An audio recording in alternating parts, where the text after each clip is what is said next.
Sophia Kane was halfway through her shift at the Grand Sterling restaurant when the little girl at table 7 began signing to her. At 28, Sophia had been working as a waitress for 5 years while slowly paying off student loans from her abandoned teaching degree. She'd left teaching after 1 year, heartbroken by budget cuts that eliminated the deaf education program she'd been hired for. Now, she served overpriced meals to wealthy customers who rarely looked her in the eye, let alone acknowledged her as a person. But this little girl was different. She was perhaps 5 years old, with light brown hair pulled into pigtails, wearing a pink dress, and sitting beside a man in an expensive gray suit who was deeply absorbed in paperwork. When Sophia set down the water glasses, the child looked up and carefully formed signs with her small hands. "Thank you."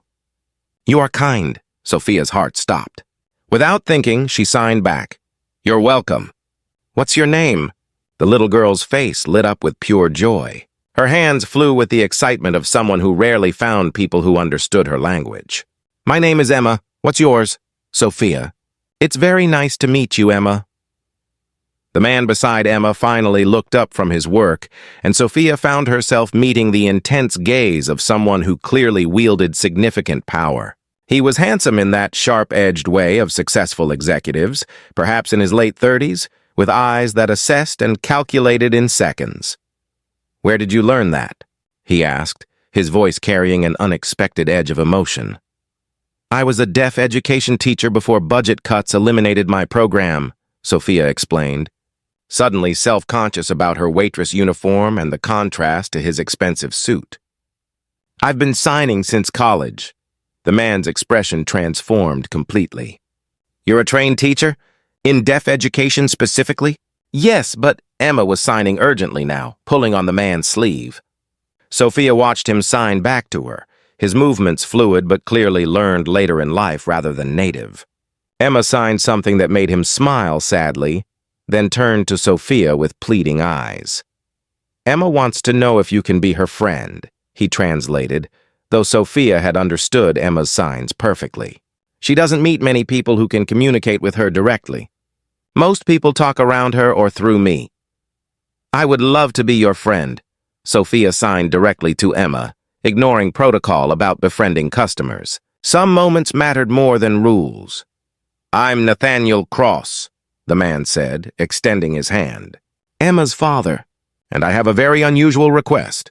Would you consider sitting with us for a few minutes? I know you're working, but I'll happily compensate your manager for the time. I need to talk to someone who understands what my daughter needs." Sophia glanced at her manager, who'd been watching the interaction with confusion. Nathaniel made a subtle gesture, and suddenly her manager was nodding enthusiastically.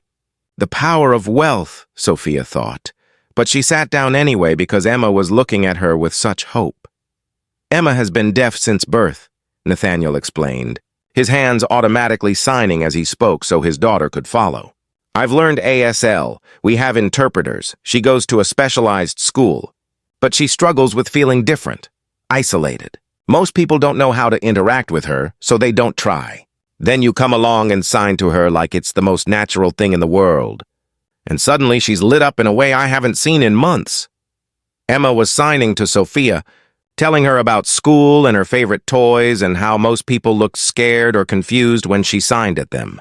Sophia signed back, asking questions, sharing stories about her own deaf students, making Emma giggle with exaggerated expressions that helped convey meaning. "She's happier right now than I've seen her in weeks," Nathaniel said quietly, watching his daughter. "Miss Kane, I know this is presumptuous, but I'm desperate. Emma needs someone who can communicate with her naturally, who understands deaf culture and can help her navigate a world that isn't built for her. Would you consider working for me as her companion and tutor? I'll triple whatever you make here, provide full benefits, and give you the resources to actually teach rather than just serve tables." Sophia stared at him. "You want to hire me based on a 5-minute conversation?" "I want to hire you based on the fact that my daughter is signing more in these 5 minutes than she has all week. And she's smiling genuinely for the first time since her mother left us 6 months ago." Nathaniel's voice caught slightly. "My ex-wife couldn't handle having a deaf child. She wanted Emma to get a cochlear implant, to be fixed, to be normal. I refused. I believe Emma is perfect as she is. But I also acknowledge that I'm failing to give her what she needs, connection with people who speak her language naturally, who see her deafness as a difference rather than a deficit. Emma was signing to Sophia about a book she loved, and Sophia found herself completely engaged. Responding with the enthusiasm and understanding Emma clearly craved. This child was bright, funny, and starved for genuine communication. "Can I think about it?" Sophia asked. "This is a huge decision, of course. But please, at minimum, would you give me your contact information?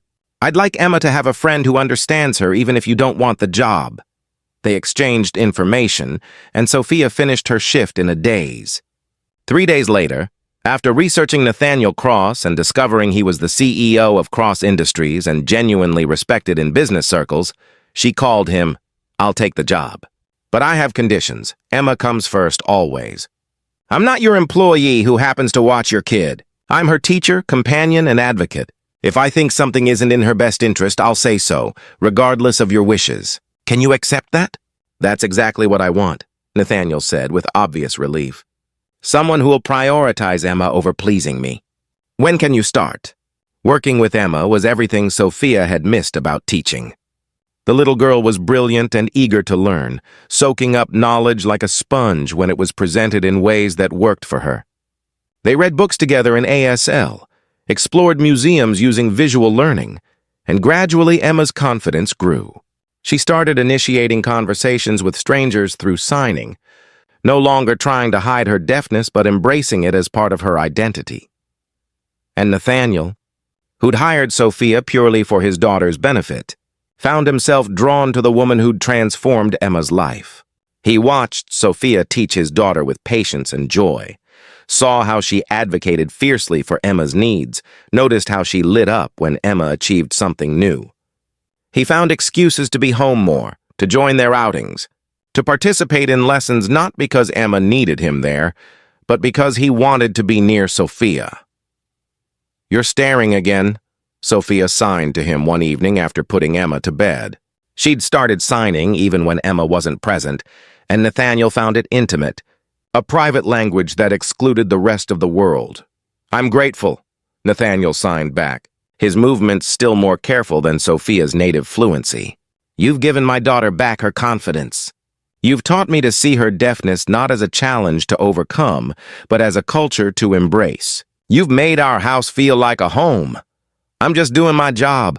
No, you're doing far more than that."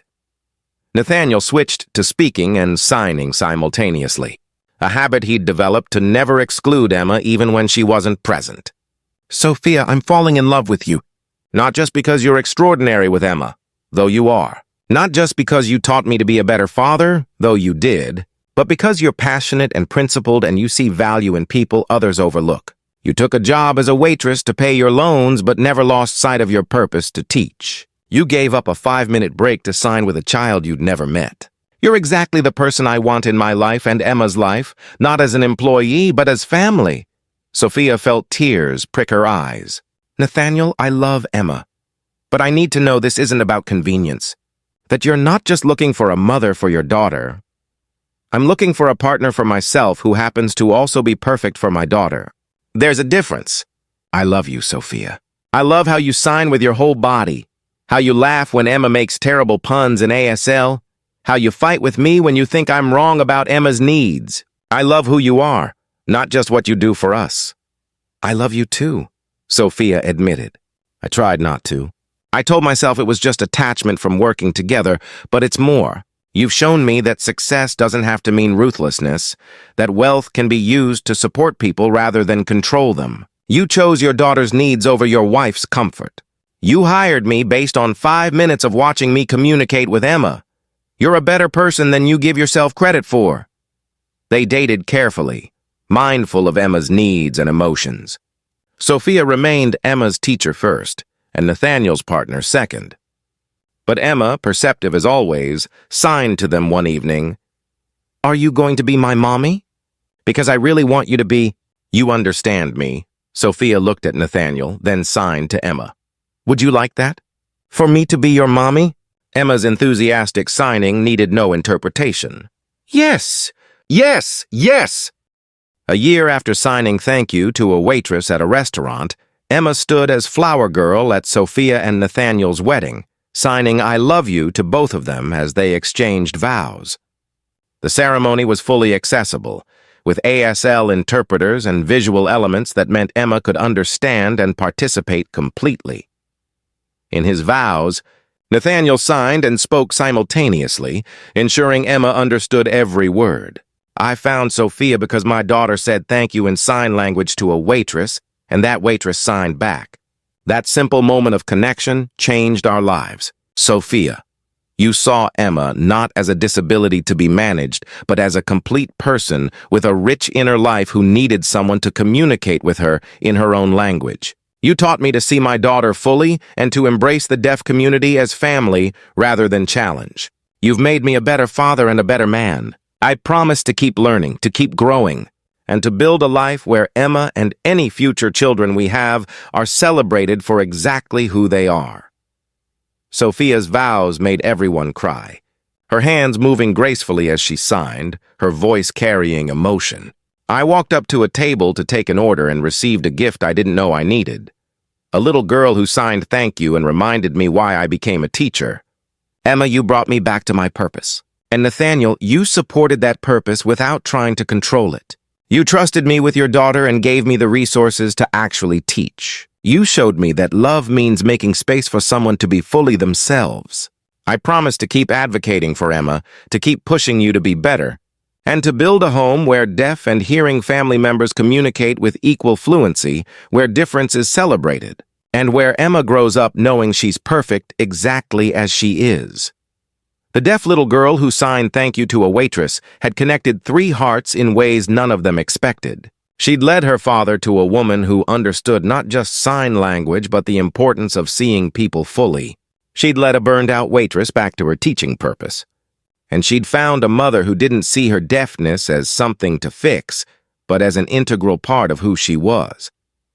Sophia returned to teaching, opening a specialized deaf education program funded by Nathaniel's foundation. Emma grew up bilingual in ASL and English, confident in both deaf and hearing worlds. And Nathaniel learned that success meant nothing without the ability to truly communicate with the people you love. That the most important conversations happen not in boardrooms, but in living rooms where hands move gracefully through the air, conveying love, understanding, and belonging.